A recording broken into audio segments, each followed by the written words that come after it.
ba người muốn nhặt lại không chỉ đâu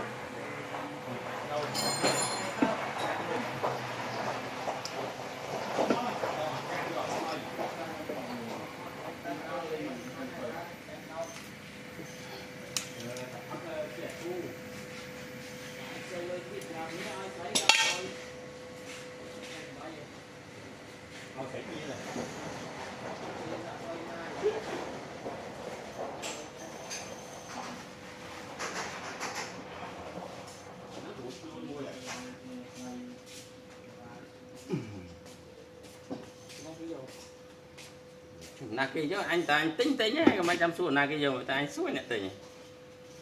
thì phải xu là cái đánh play đấy chẳng sao tình tục chứ hay đánh play do tiền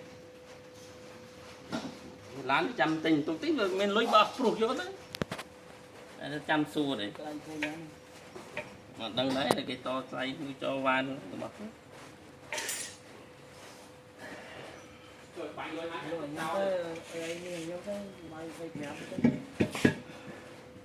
tình game thầy mức bài thì về khó khăn nhưng mà đấy cái nhân gió đâu rồi đây làm bạn nó nói đến mức 20 tới nhưng đăng hai tình tục chi thế đấy anh cô miền làm chi sao lần này thử nó bật cái đồng phận anh nom cái nẹt mong mứ anh là cái to bay anh vô cao thế à chị thấy à không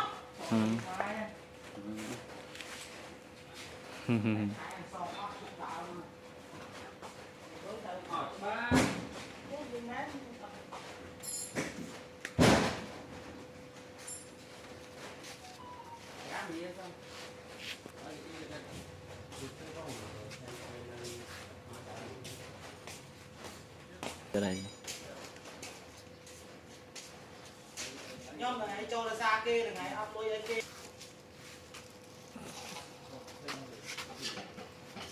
cột dây trộn trong camera mày chọc trâu là ba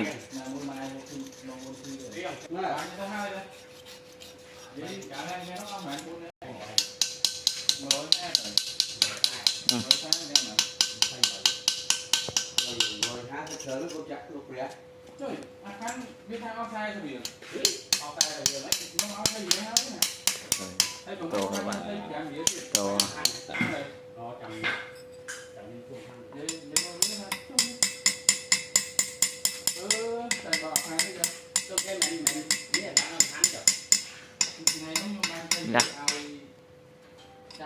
lấy tịch tràn đây tịch tràn đây tới tám kia không phân lối cả phải kia cả tê phải kia nó ngừng xuống tê mày nó là pin phân à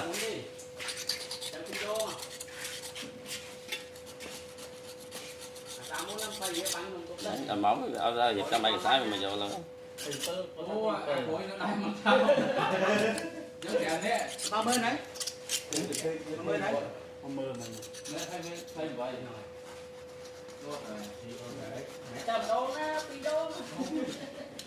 cái nhà lương khó à trời lương khó mà mùa hai mà không có lương á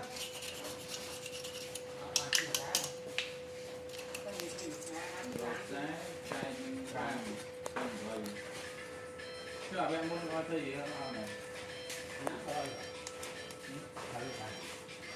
đi anh nói gì đây